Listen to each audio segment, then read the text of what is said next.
Hey guys, Zach here. I know it's called football. Let's get started and talk about the Arsenal win 2-0 against Newcastle. Another pretty solid performance, you have to say, from the Arsenal boys today.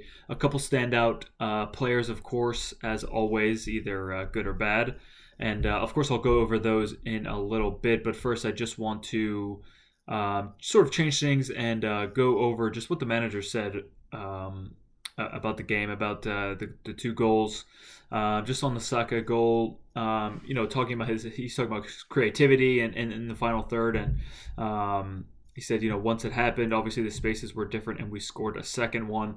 So the reason I bring this up is because of the substitution to Bukayo Saka. He came off, looked like injured. I mean, I saw him pointing at his hamstring, and obviously the next game we have is the game against Manchester United, so it is a bit worrying. Of course, that's the only reason I'm bringing this up is I'm not entirely sure who might come in to replace him if he is in fact out for that game. And then obviously Gabriel Martinelli coming on for Bukayo Saka, who wasn't who I thought would come in. I thought the like-for-like change might be Nicolas Pepe, who seemed to be ahead of the pecking order, and ahead of Gabriel Martinelli when it came to substitutions, of course, appearances. And I was happy to see Gabi come on. And look at he scored a goal within 92 seconds, I think it was his second touch maybe, and it was a very very good finish. A brilliant ball from over the top from Tomiyasu as well. So good to see him get an assist. He was brilliant today. Another really really good performance from Tomiyasu. And I'm almost getting sick of saying that. He's just been so solid defensively. Really just not afraid of putting in tackles, putting in challenges. Putting a good cross in, and that little dink over the top, and that finish from Martinelli was just, it was brilliant. It was fantastic. I'm really happy for Gabriel. Of course, everyone is, man. We all love this kid. We want to see him get more minutes, I think, and that's got to do a load of good for his confidence going forward. On the Martinelli substitution, he said, Mikel Arteta said, it's not a clever substitution, it's what he deserves. Gabi's a joy to work with, the way he trains, whether he is playing or not. He totally deserves a chance, and he is a goal threat. What he's done today is not an easy goal. And yeah, I mean, pretty simple, pretty simple to see why. And look, we know what a goal threat he can be. 10 goals. You have to remember when he first kind of broke out under Unai Emery. Long-term injury for him. I think only 2 goals last season, of course, after coming back from that injury. And he's been fit for quite a while. And, I think, like I said before, a lot of us would like to see him get a little more time on the pitch. No more of these, give him 5 minutes at the end of a game, 10 minutes.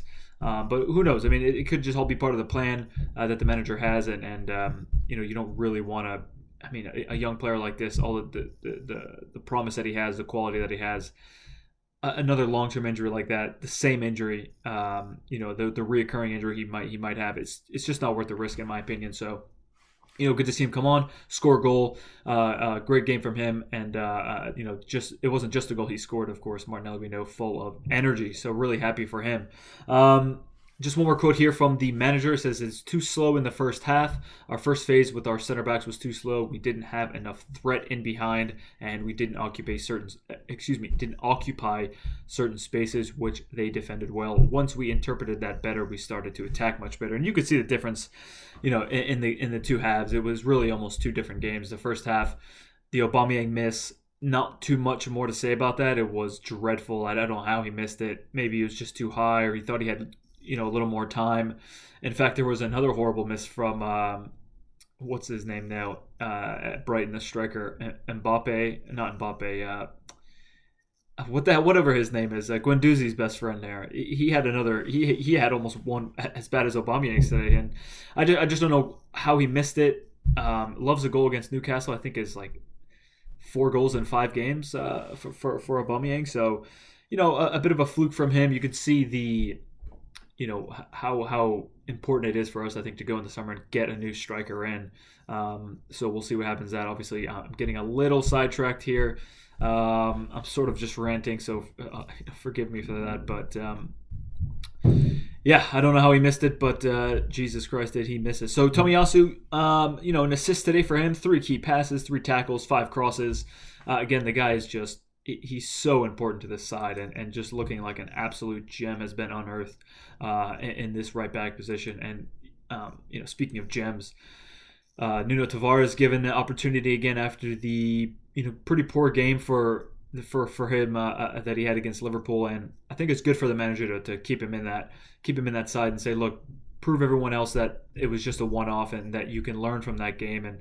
And dude, he did really, really well today, despite the fact that he's shooting like he's just launching these balls into space, and you could even hear the fans getting pretty upset with him. And it was frustrating to watch because there was a certain couple angles where it's never going to go in from there. And we know he's good on his right foot. Obviously, being left-footed, he is good on that right foot, and he is a goal threat going forward. But really, really wasteful with those chances. And I think in the second half, surely something was said to him, and it looked like he really sort of changed what he was supposed to be doing in the final third there. And just a threat overall, man. These two fullbacks are really, really looking good. And of course, don't forget Kieran Tierney's still on the bench for Arsenal. So a little competition there in the left back position. Maybe in the summer we can go in and buy another right back. Obviously, Hector Bellerin doesn't seem to be.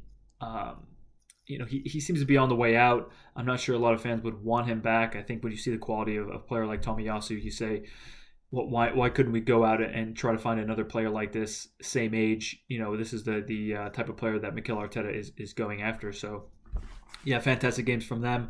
Brilliant game, again, from Tomiyasu. Arsenal now 16 points at home that they've won, which is more than any other Premier League side this season, which is really impressive. I mean, you have to remember the start that we had to this season was horrible. 3 losses, 9 goals conceded, not a single goal scored. I mean, it was looking it's the worst start that I've seen Arsenal have to a season since I've been supporting them. And the way we've turned things around, these players have turned it around. Of course, now we have all our players fit, the players that we want. The goalkeeper again did his job today. It wasn't huge, wasn't like the Leicester game, but that save he made against Shelby in the first half was a brilliant save. You have to say, right off the top of the bar, strong hand. And you have to be there to make those saves, and he did that again today. So, a special shout out again to Aaron Ramsdale for keeping a clean sheet.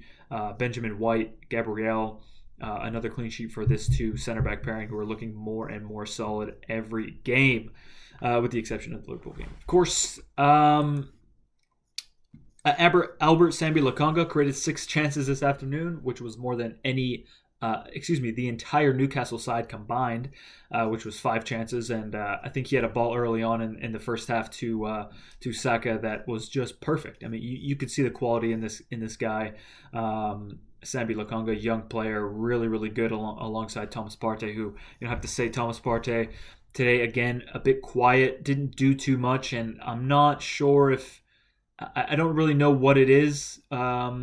Liverpool game, obviously, much more difficult caliber of player to come up against, but today, again, a bit quiet. I thought maybe Ainsley Maitland-Niles might come on and sort of do that Thomas Partey job, which he has shown that he's good at. And the fact that we have that option now in the midfield, who he can kind of come on and do either. He can play alongside Thomas Partey, he can play alongside Sambi Lokonga and look good doing it. And so making himself a very, very valuable player, an important player to this Arsenal team, Ainsley Maitland-Niles. So I would have liked to see him come on. Of course, we did see El Neni for a brief moment there at the end of the game. Lacazette came on, did all right.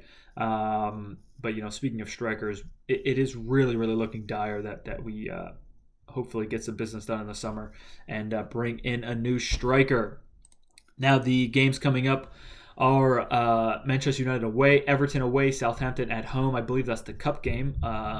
So that'll be interesting. Of course, the manager of the Southampton team has had a lot to say about Arsenal. So hopefully we can go there, put a strong side out, and shut that shut the Saints up there. We do have them at home, like I said. West Ham at home, Leeds away, Sunderland away, or was it the Sunderland boss? I can't quite remember now. So forgive me if I got those two clubs mixed up, and which one is the cup game. Forgive me for that. Look, that's it for me. I think I was a bit ranty today. I didn't write anything down. I just sort of went off it. But again, not feeling too well today, so watched the game, but it was a bit in and out. So forgive me for not having the most energy and kind of quality video. I do my best. I spend an awful lot of time trying to make thumbnails, and I'm not even really happy with them a lot of the time. I can't quite seem to get things down perfectly, but I'll keep trying, and like I always say, I like doing this. My invitation goes out to anyone who does watch. If you've made it this far, you're skipping around, you'd like to come on and talk about Arsenal, the Premier League, US men's team, anything about the World Cup football in general, please do let me know in a comment or hit me up on Twitter. The Twitter is going to be in the description box, of course, as always. So again, thanks very much, everyone, for watching. If you have made it this far, I really do appreciate it, and I will see you when I see you.